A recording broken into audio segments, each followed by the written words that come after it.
Residents displaced by fire at a Fort Worth apartment complex in June are finally being allowed to get all of their belongings. Fox 4's Lori Brown is live in Fort Worth. Lori. Lori's residents say the fact that they can get their belongings now raises questions about why their life's possessions were seemingly held hostage for 7.5 months. When hundreds of residents evacuated their apartments during this 6-alarm fire June 23rd, they never could have imagined the long battle that was ahead.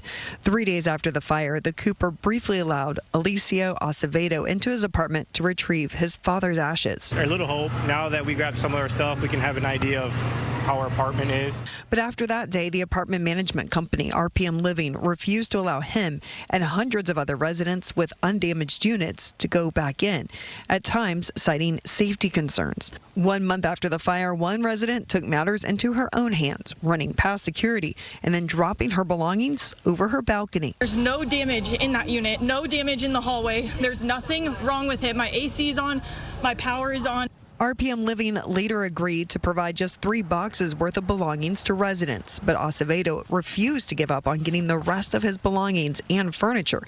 This week, RPM Living allowed him to pay an approved mover $1,800 to retrieve everything. Speaking with the movers who were inside packing, they were like, oh, your apartment was fine. They're like, there's nothing wrong with your apartment at all. Acevedo says it is infuriating that after the fire in June, he's had to wait until February to get his things. I would like to have my jackets, especially during the storm. Adding to the frustration, the company's reasons for locking out residents. It's been back and forth with it's too dangerous inside to it's a total loss, that there's mold, and now it's like, nope, there's nothing wrong with your apartment. Do you think that this proves that you should have been able to get your stuff much sooner? Yeah, definitely.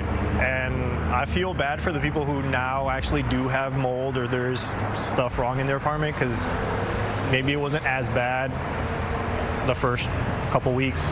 There is still one thing he is hoping his attorney will be able to get back. I had to pay about $1,200 for just packing and then another $600 for the move.